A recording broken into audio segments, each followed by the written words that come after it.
Ladies and gentlemen, good day and welcome to Q4 FY22 earnings conference call of Yesbank Limited. On the management panel, we have with us today Mr. Prashant Kumar, MD and CEO, Yesbank, Mr. Niranjan Banodkar, Chief Financial Officer, Ms. Anita Pai, Chief Operating Officer, Mr. Rajan Pental, Global Head Retail Banking, Mr. Ravi Thota, Country Head Large Corporates, and Mr. Akash Suri, Country Head Stressed Assets Management. As a reminder, all participant lines will be in the listen-only mode, and there will be an opportunity for you to ask questions after the presentation concludes.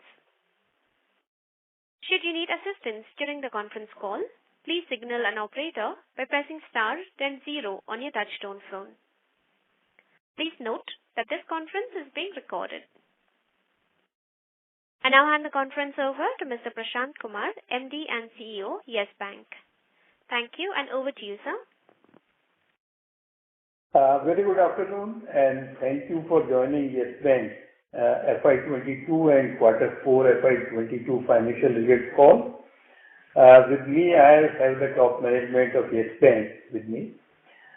We are very happy to report that Yesbank has become the 6th largest private sector bank in terms of total assets during the year and has also returned to profitability with a full year profit of 1,066 crores for FY22, which is a first full year profit since FY19, as against a loss of 22,715 crores in FY20 and 3,462 crore loss in FY21.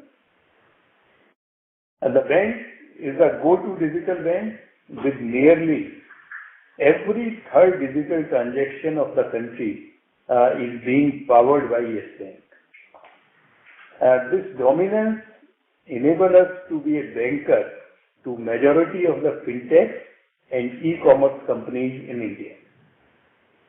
The bank continues with its leading market share position in UPI, Aadhaar-enabled payment services, IMPS, NEFT, and micro ATM, with number 1 position in UPI and NEFT.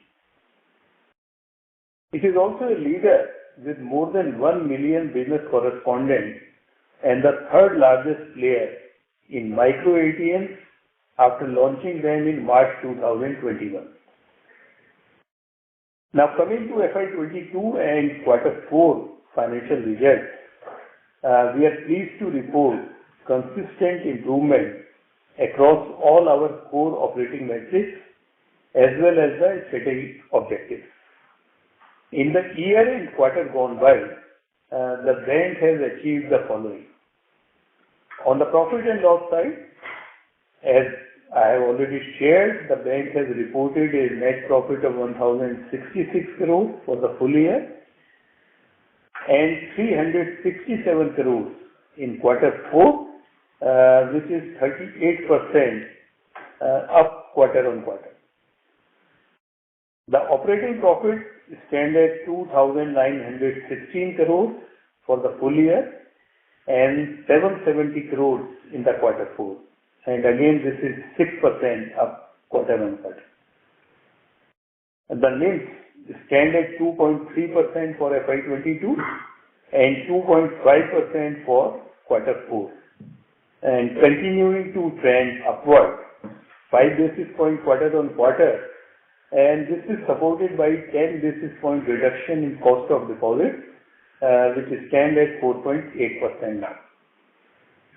The core fee income driver continues to show significant traction with sustained momentum in retail banking fee, the corporate trade and cash management business, and increased digital transactions resulting in higher interchange income.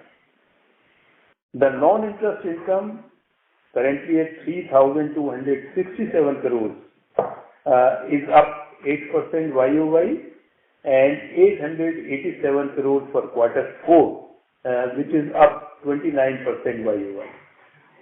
The normalized non-interest income for FY22 has improved by more than 40%. The operating expenses are at 6,844 crores, which is 18% increase YOY and 1,927 crores for quarter 4, which also has gone up by 19% YOY. The increase in operating expenses is due to provisioning for variable compensation of employees and corresponding headcount increase of 2,000 plus employees. On the advances side, the mix between the retail MSME and corporate has improved by 300 basis points, and currently this is 60-40, 60% on the retail and MSME and 40% on the corporate. During the financial year, we have also sanctioned and disbursed 70,000 crores of loans across wholesale, SME, retail and rural segments. Our three segments, retail, SME and medium enterprises, have shown a strong advances growth of 31%, 16% and 32% YOY respectively, and which works very well for our growth aspiration as well as our guidance for FY23 and beyond.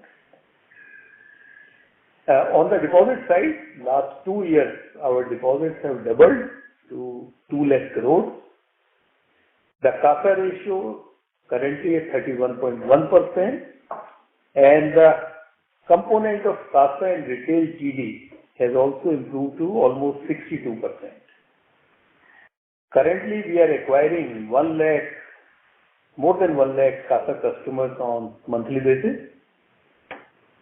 And the most important part, that growth in liabilities has also come despite reduction in the interest rate, which is a reflection of the trust and the confidence of our stakeholders and also due to our superior customer service. Our cost of deposits continues to reduce and is currently at 4.8% for the quarter and 5% for the FY22. Both cost of deposit and cost of funds have come down by 100 basis points since last year. The savings bank balances have grown by 48% YOY and 11% quarter on quarter, while current account balances have grown by 39% YOY and 8% quarter on quarter. The average daily current accounts have grown by 50% YOY, mainly on account of our digital solutioning to the e-commerce and fintech players. On the asset quality front, our GNPA ratio is currently 13.9% against 15.4% last year and 14.7% last quarter. Similarly, net NPA number has also improved to 4.5% against 5.9% last year and 5.3% last quarter. The drag of labeled exposure on bank's profitability has significantly reduced YOY, which is a contributory factor for the net profitability for the FY22. And this is mainly driven by rise in the recovery and upgrade and lower slippage. The slippage continues to trend lower. This is 5,795 crores for FY22 against 12,000 crores in FY21. And for quarter 4, 802 crores, and sequentially has come down from 978 crores in quarter 3. There has been a significant reduction in the overdue loans of more than 30 days bucket by 1,500 crores quarter on quarter. The resolution momentum continues to be very strong with total recoveries and upgrades at 7,290 crores against 5,782 crores in FY21. And this also involved cash recoveries and upgrades of 1,828 crores in the quarter 4. The process to form the ARC and complete the transfer of legacy stress assets is on track, and we expect to complete this exercise by June 22. On capital front, our CET ratio has improved by 40 basis points during the financial year and currently at 11.6, with total capital adequacy at 17.4. The risk-weighted asset to total assets has also improved to 73% against 84.4% last year. We also have capital of almost 260 basis points sitting in our DTA, which will come back to bank's capital over a period of time. On the people front, we have added net addition of more than 2,000 employees during the financial year. We have also taken a number of steps for nurturing an inclusive culture and investing in the right skill sets and the talent. The program on the Yes Professional Bankers and Yes Force have been launched in quarter 4. These programs, which are actually based on the source, train and hire model, will help banks build a robust talent pipeline across various functions. For top and senior management leadership, we have conducted a 360-degree feedback, which would help them identifying their strengths and area of opportunities based on the feedback received. We have also conducted an employee survey, which we have named as Voice of Yes, to understand the views and opinions of all employees, and the inputs coming from this survey would be integrated into action plans that would help in making Yes Bank a great workplace. We continue to focus on new customer products and the propositions. Recently in Mumbai, we have launched a mobility card with Chalo, which is known as the best Chalo Yes Bank Rupee card. So this is a partnership between Chalo, Rupee and Yes Bank. And currently 1 lakh commuters of BEST are using this. And the plan is that it would be 10 million commuters in Mumbai. So I think the customers in Mumbai over a period of time would be using the same mobility card for buses, for metro, for the local trains, and even for parking. We have also launched an annual startup enabler program, Yes Bank Agri Infinity, which seeks to co-develop digital financial solutions for the food and agriculture ecosystem by mentoring entrepreneurial ventures in the field. We continue to focus on the physical presence in newer geographies in some parts of Karnataka, Telangana and Odisha. The bank has opened 50 branches and added more than 2,000 new Yes Bankers during the financial year. Because of the continued concerns on the cyber security side, I think we have been very focused to protect the interests of our depositors. And the bank has won the best IT risk management and cyber security initiatives and cloud adoption in the medium bank category at the 17th IBA Award. We have also been included into the FTSE All World Index during the quarter. Now all the above points demonstrate a very strong momentum in the build-up of a good quality franchise. Our progress over the last 24 months has also been validated by external stakeholders.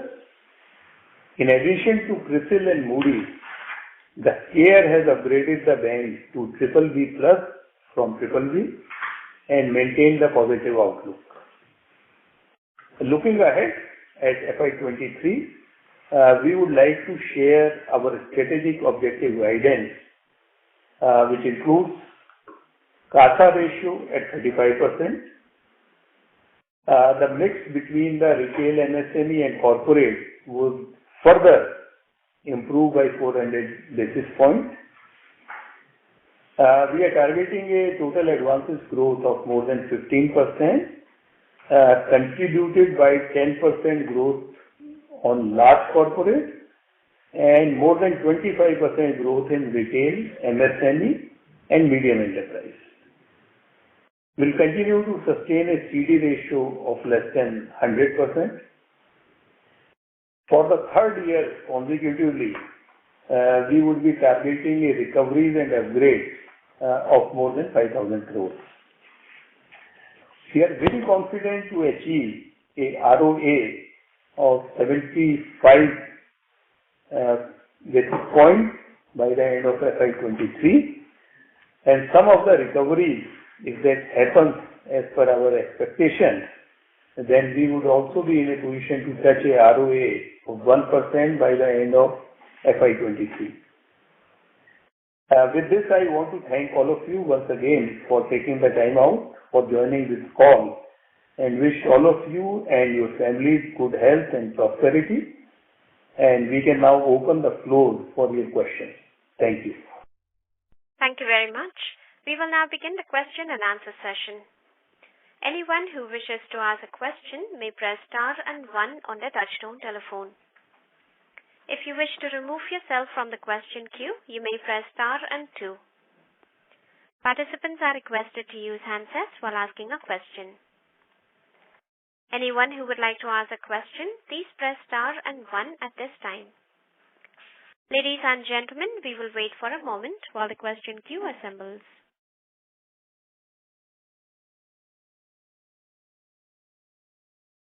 The first question is from the line of Mahrukh Adajania from Edelweiss. Please go ahead. Hello, sir. Congratulations. Thank you. Thank you, Mahrukh. Congrats. So, I have a few questions. Firstly, just one clarification that the bad loans will be transferred to the ARC by June. Is that what you said? Yeah, exactly. We would like to conclude this within the current quarter. So, okay. So basically, then you will be like a zero GNPA bank, or how does it work? As in zero corporate GNPA bank. Is that the way it works, or? No, it is not only corporate. I think the entire NPA stock, both from corporate and retail, would be transferred to the proposed ARC in a transparent manner. And then the bank would be exactly without any GNPA number. And who will manage the AR? I mean, how will the ARC's P&L or recoveries or all reflect in your book? It will be at arm's length. So once it, I mean, how does it work? No, it would be like any other ARC, where there would be a structure of 1585.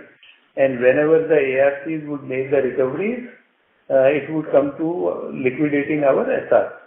Okay. And you would have taken sorry. And similarly, since we would be having a stake in the ARC, so the profitability of the ARC would also be shared in proportion to our equity holding. Got it, sir.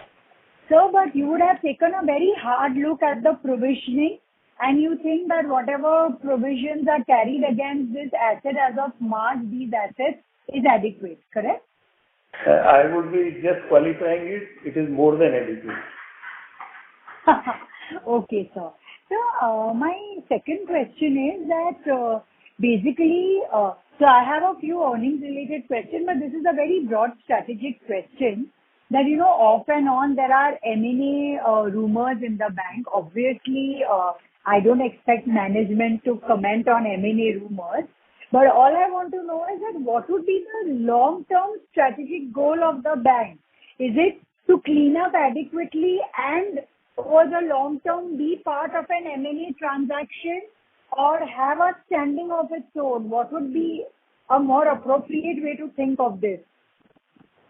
So, Mahrukh, I think the appropriate way of look strategically that after cleaning, we would like to become a very strong player on the private banking side. And during our journey, if we see the opportunities for inorganic growth, we would be definitely looking at them.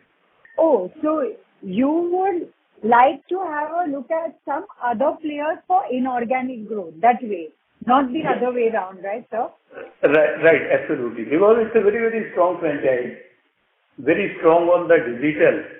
And I think today also we are contributing very significantly in the digital story of New India. So I think with this kind of inorganic growth, we would be able to contribute much better. Right, and your capital raising plans, sir? So, Madhu, like if you see currently we are at 11.6% on CET, and which would take care of our growth requirement for the current financial year also. But at the same time, we also appreciate that due to the uncertainties in the environment, it is always good to have some buffer. So I think we would explore those opportunities, and whatever would be the right fit and the right way to raise some capital to just build a buffer, I think we will do that. Got it. And sir, why has your LCR declined during the quarter? Sorry, can you again say? Why has your LCR gone down QOQ during the quarter? No, LCR is not something which has to go up or come down. There is a regulatory requirement of LCR to be kept around 105%. If you keep LCR very high, it would impact your profitability. So I think it is better to have a LCR which takes care of the regulatory requirement and your liquidity, but at the same time you need to work for the more profitability. Got it, sir. Just to clarify, the regulatory requirement is 100%. Yes. I just have one last question. In terms of your personal loans that have been growing very well, so what kind of loans are these? Are these largely to salaried employees or? Yeah, so this is absolutely what you said is right. It is largely salaried, and 65% of these loans come from the salary of around 35,000 plus. And business loan is a very small constitution of this. It is approximately 7 to 8%. Sorry, how much? 7 to 8? At the same time, the credit rating of all these customers, it means the credit scores are also very good. Got it. And sir, would you be able to share the yield on these loans, like incremental or any such thing on these personal loans? Would you be able to share the yield? Would you be able to share the yield? Yeah, so personal loan is around ranging between 12.75 to 13.25. And blended would be about 11, yeah. 11 and a half, 12. 11 and a half, 12, actually 12. So 12 is the yield, that way. Yeah. Okay. And sir, my very, very last question is on your digital thing. I didn't quite understand when you said that you are, you are the third on digital, or you power every third transaction. So if you could elaborate on that. No, absolutely. Like if you see the UPI transactions, we are having a 42% market share. Okay. Now UPI transaction in the entire digital space of the country is almost 50%. Okay. So we are like 41% market share on this. On the Aadhaar enabled payment services, our market share is 18.2%. On the NEFT, we are ranked number 1 and our market share is 14.3%. So if you just take the average of the entire digital payment space, including UPI, Aadhaar enabled, NEFT, IMPS, RTGS, then we are contributing 1/3 transactions, which are supported by the yesbank infrastructure. Okay, sir. So thank you so much. Thanks a lot. Thank you. Thank you. Anyone who would like to ask a question, you may press star and 1. The next question is from the line of Jay Mundra from B&K Securities. Please go ahead. Yeah, hi, good evening, sir, and yeah, thanks for the opportunity. Sorry, sir, on ARC formation again, if you can tell us where are we in terms of the regulatory approvals for setting up that ARC? I heard that you intend to sell or the transfer the assets by this quarter end. But where are we in terms of regulatory timelines or approvals from RBI or maybe some other competent authorities? So, Jay, I think the selling asset to ARC is already within the regulatory guidelines. You don't need any new guidelines. The issue would be only in terms of we becoming part of ARC. Okay.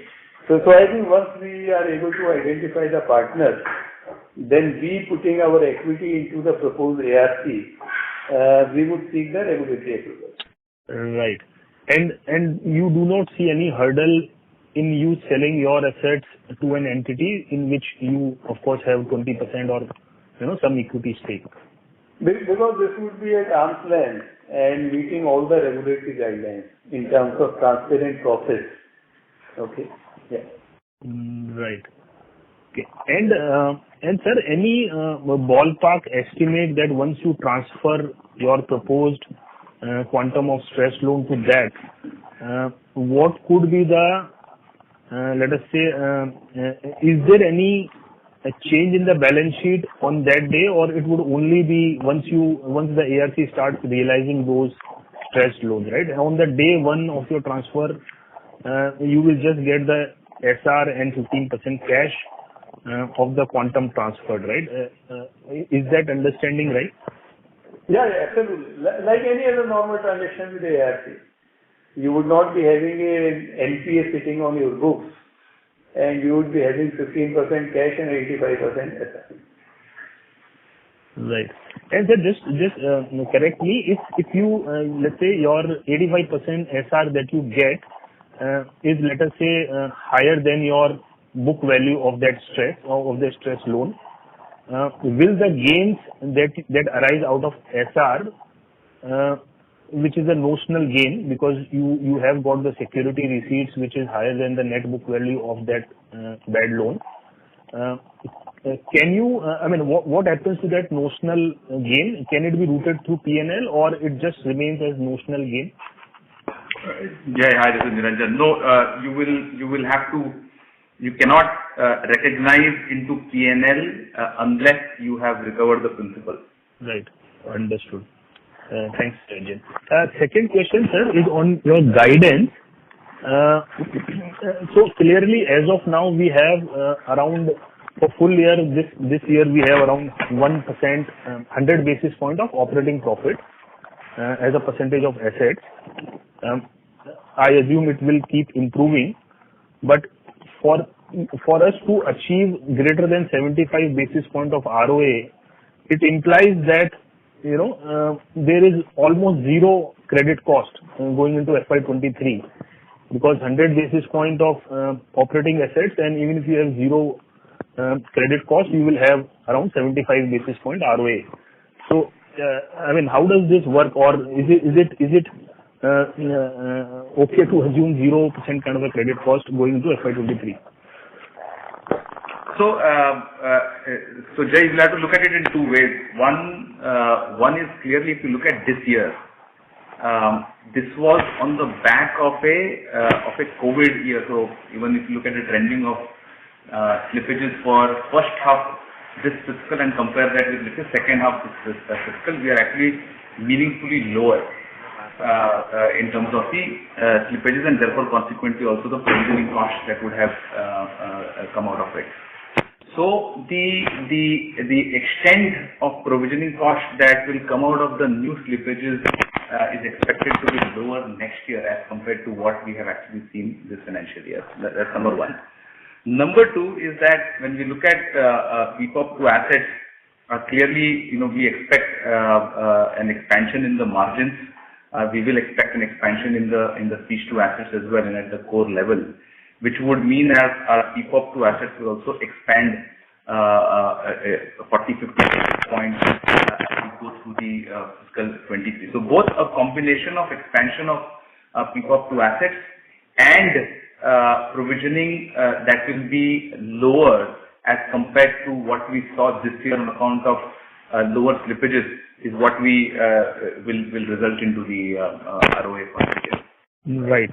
No, I understand that, but I'm saying could it be, let us say, possible to have almost negligible kind of a credit cost possible? I mean, could that be a possibility? Yeah, absolutely. I think that kind of possibility is encouraging us to reach at a 1% ROE. Right. Okay, and the last question, sir, if you have any guidance on GNPA and NNPA, or maybe NNPA, GNPA could be subject to your whatever you transfer to ARC, but do you have any aspiration level of net NPA by year end? No, I think if we are transferring our NPAs to the proposed ARC, then we would not be having these issues on the GNPA and the net NPA. And net NPA should not change, right? Even if you transfer those loans to a large extent. So I was asking if you have any number for net NPA by the fiscal end. So Jay, the net NPA clearly this year we've seen about 140 basis points reduction in the NNPA ratio. So next year, let's say we substitute the NNPA ratio for, because we might end up with security receipts that we will have. Now, the value of security receipts will be lowered on account of two things. One is the recovery that we have during fiscal 23, but more importantly, it will also be a function of what is the value at which we sell these assets at the time of sell to the ARC. But just from an end perspective, we believe we should have a similar reduction in the NNPA ratio as well for next year. Right. Okay, great. Sorry, I have one more question, sir, if I may ask. Yes. Yeah. So just lastly on this digital payment, so it is very much visible that you have very strong presence. I just wanted to check how does it translate to profitability? I mean, how and when you are thinking of monetizing this digital leadership there, and where would we seeing this? I mean, can you start monetizing this digital leadership either through fee or how should one look at it? Thank you. So Jay, currently, like if you see in terms of the fee out for these transactions, so I think there are regulations around it, okay. But maybe going forward, when there will be some relaxations in terms of the fee to be charged for the transaction, there will be significant gain for us. That is one part. The part two is in terms of monetizing these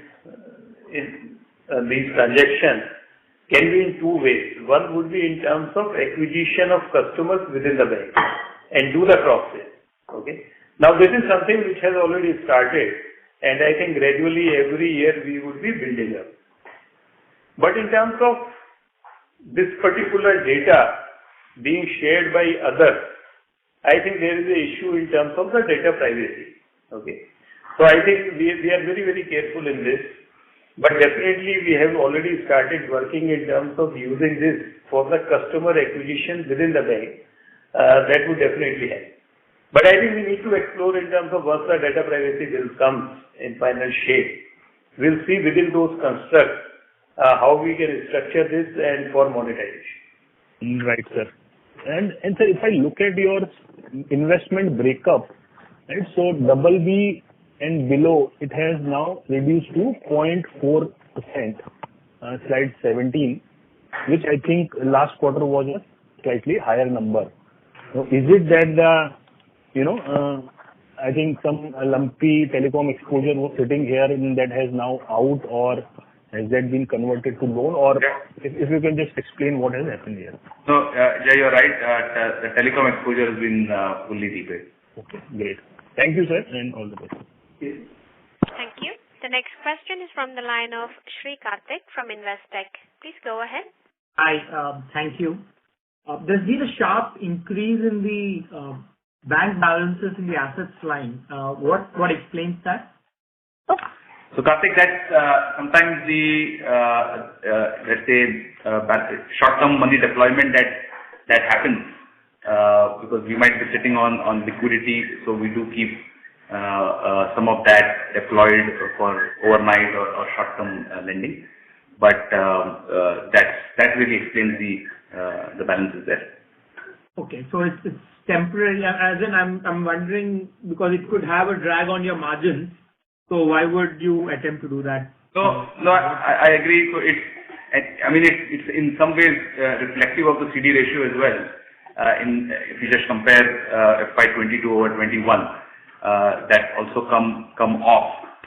But it is temporary. The intent and idea is really to grow the loan book. Aspirationally, we did have a target of 15% at the start of the year, and once that is back, you will also see the pickup in the run rate on margin expansion would be faster than fiscal 22. But anyways, on that note, if you just look at NII as a percentage of risk-weighted assets, you would see a sharper improvement than what you would see on NII to total assets.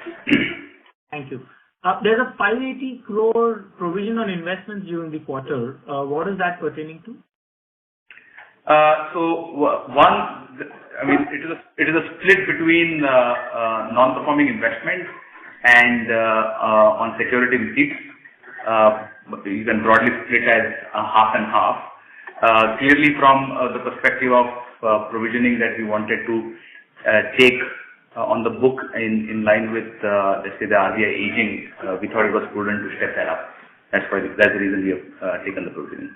Got it. Thank you. And just last bit is, I saw in your press conference a 500 crore upgrade guidance. I'm assuming that's assuming the ARC structure goes through, right? Let's say that again. You think the upgrade of 5,000 crores?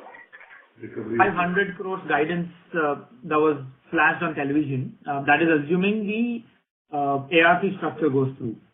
No. So this is actual recoveries, resolutions of assets that we will see during the course of fiscal 23. I'm not sure. Sorry, one second. Just hold on. 500 crores. Something flashed on TV. You're saying for 500 crores is what you're referring to? Yes. No, I think then it must be something wrong. Just what we were saying, that this year also we would be targeting a recovery and upgrade of more than 5,000 crores. And we have already done more than 5,000 crores in FY21 and FY22. And this is without ARC. Got it. Perfect. Thank you. Thank you. The next question is from the line of Kunal Shah from ICICI Securities. Please go ahead. Yeah. Hi, sir. So again, maybe getting to the guidance, when you look at it in terms of delivering the ROA of 75 odd basis points. So with respect to margins, how should one look at the margins? Okay, one is maybe in terms of the deposit cost, it's been down to 4.8, but we will be in a rising interest rate scenario. And at the same point in time, we are looking towards 25% plus kind of a growth on retail plus SME as well. So where do we see the stable profile of the margins? And even in terms of the expenses, now would we be incurring further cost? There is some inch up on the DSA, loan sourcing, professional fees, but as and when we see this kind of a growth, would it require much more investments and OPEX to assets, so that should also inch up higher? So Kunal, if we actually look at the net interest margin trajectory for fiscal 22, and I'm just breaking this quarter on quarter, we've seen actually an expansion in the NII NIMs by about 40 basis points during the course of this year. Right, we started with about a 2.1% June, and we've ended at about 2.5% for Q4. As we believe we enter into fiscal 23, the amount of margin expansion should actually be similar to even marginally higher next year, and we are confident because we expect that loan growth should actually also pick up, because we don't expect the CD ratio to now meaningfully get lowered from here on. I think the journey of correcting the balance sheet structure is actually behind us, and therefore to that extent we believe if we are at 2.5%, at least the exit for fiscal 23 should be a 3% plus margin for fiscal 23. On the cost side, if you see the other operating expenses actually, and if we do a year-on-year comparison, So if you look at the quarterly run rate for March, year-on-year has actually grown by 11%. And that is actually lower than what the franchise growth would have been on the retail side. So if you see the disbursement quantum has grown more than 11%. We've had deposit acquisition run rates actually being much higher happening as well. So we are conscious of that, and therefore we've always been saying we should look at cost to assets as a proportion. We would possibly look at a 2.4-ish cost to assets. We will continue to invest in our retail distribution, but we don't see that cost to assets will actually deteriorate more than maybe 10-15 basis points, and that also will be a function of do we see let's say our run rate on recovery is actually being higher than what we are seeing. So if we're finding recovery income coming through, maybe we will continue to accelerate the expansion more than what we have planned. So that's really clear. About 40-50 basis points expansion on the margins is what we expect driving our operating profits next year. Sure. And lastly, in terms of this three borrower fraud accounts, so this has been directly taken from reserves, 475 odd crores kind of a norm. So Kunal, the requirement is that it needs to be taken in one-fourth in one quarter, and balance 3/4 you can spread over the remaining 3 quarters, which is what it's getting spilled over to next year. So we will take it in fiscal 23. So about 150 crores we've already taken in Q4.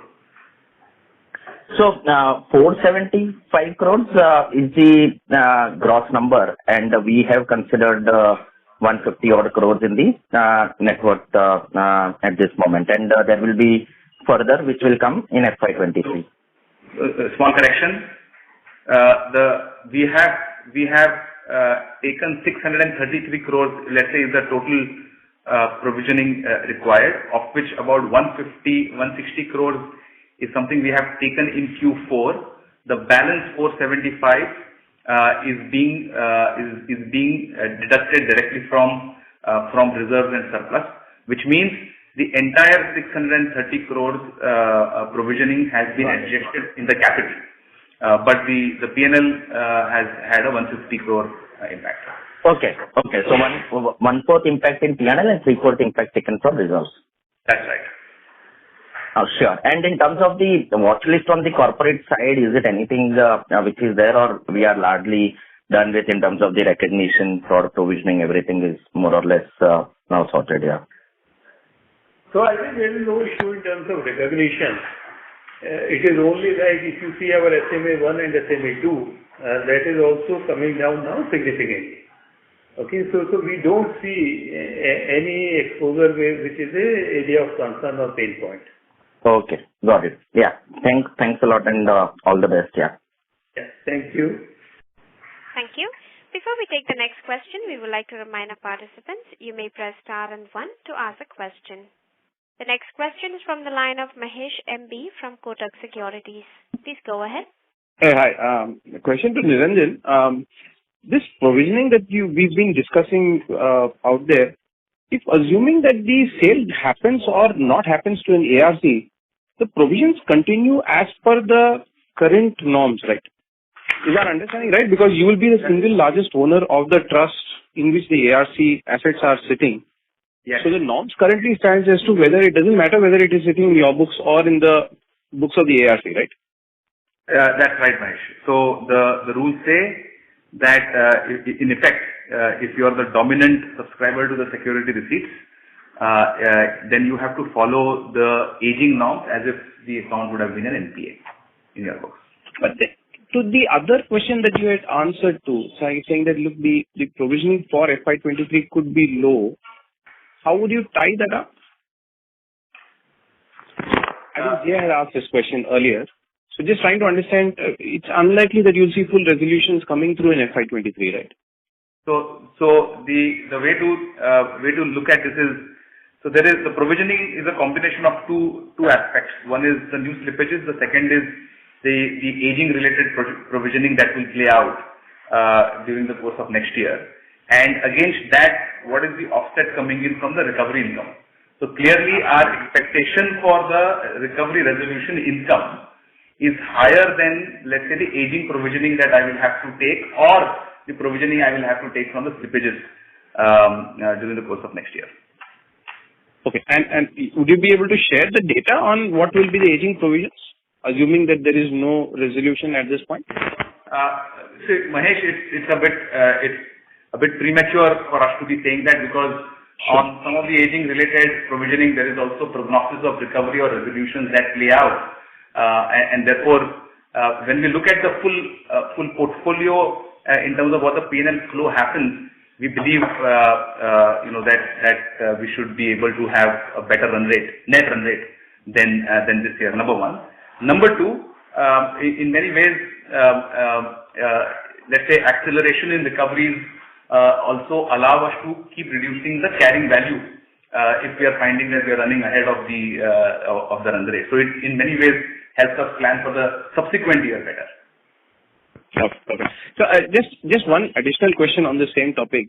When you look at the recovery rate that you have done for FY22, and you had kind of indicated a particular recovery rate on your overall portfolio, how has the run rate been with respect to the value of recoveries? May, sorry, if you can just repeat the question. Okay. The question is, see, you would have assumed a certain recovery against specific assets, right, at the start of when this entire resolution started, and you are now, let's say, into the second year of this performance of the bank.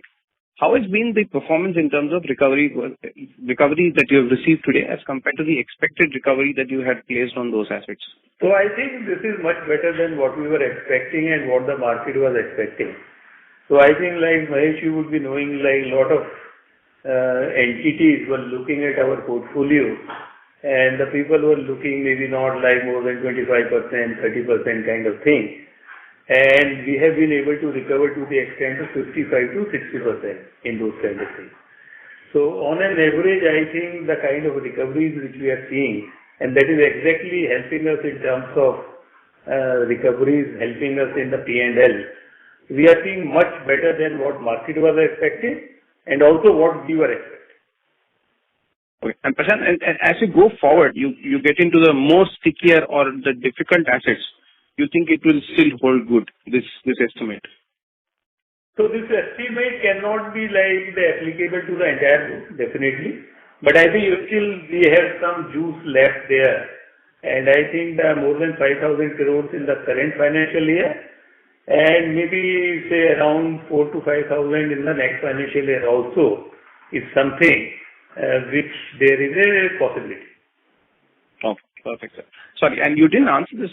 Just wanted to clarify. Did you also give an estimate of how are you looking at slippages for this year as well, given that we don't have that big a grip on what the corporate slippages will look like? So not more than overall on the corporate and retail, I think we are not looking at slippage of more than 2%. And 2% the overall book? Overall. It would be less than 2, but I think we are taking that estimate of at least 2. Thanks, sir. Thanks a lot, sir. Thank you. The next question is from the line of S. Agarwal from Max Life Insurance. Please go ahead. Yeah. Good evening, sir. I have two questions on ARC. So, the entire stressed asset will be transferred to the new ARC, or will there be a Swiss challenge method where other ARCs will also be invited to bid for those assets? And second question is, some of the stressed assets would be, nearing resolution maybe in the next 1 year. What is the thought process of transferring those assets to the ARC? Thank you. So I think there are two things. One is in terms of, as per the regulatory guidelines, everything has to be done in a transparent process. And once we able to identify a partner and whatever would be the bid, we definitely need to go for a Swiss challenge, where the other ARCs would also be able to participate, right? So that is one thing. And second thing, it's very, very difficult to take this call that you can't be choosy, because if you start choosing your asset where possibilities are much higher and you don't transfer to ARC, then the other partner would also be choosy in terms of your asset. Okay. So then it becomes very, very difficult. So you need to decide like all your assets on a particular date has to be done. Okay. Thank you. Thank you. The next question is a follow-up from the line of Mahrukh Adajania from Edelweiss.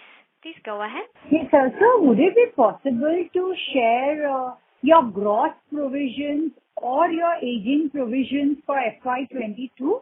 No, I think it will be very difficult because aging provision also have some implication in terms of security valuation and other parts. Okay. So at this point of time, it would be difficult. Okay.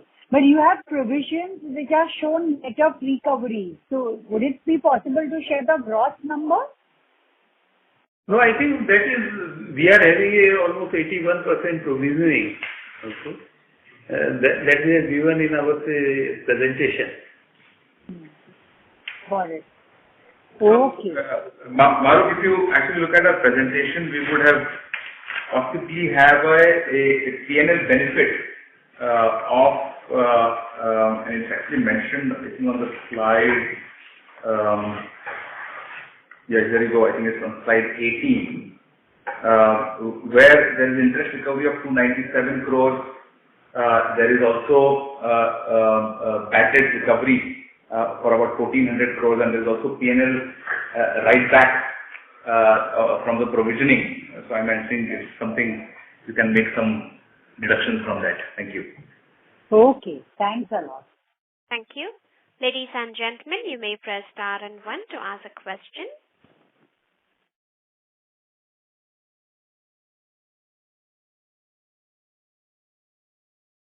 Anyone who would like to ask a question, you may press star and 1.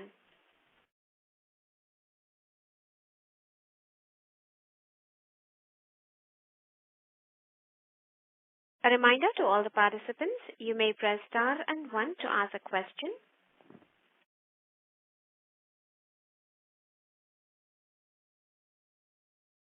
As there are no further questions from the participants, I now hand the conference over to Mr. Prashant Kumar for closing comments.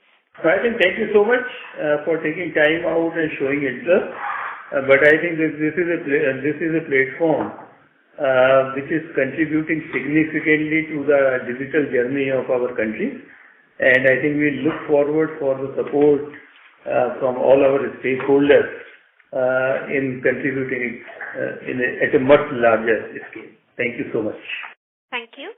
On behalf of Yes Bank, that concludes this conference. Thank you for joining us.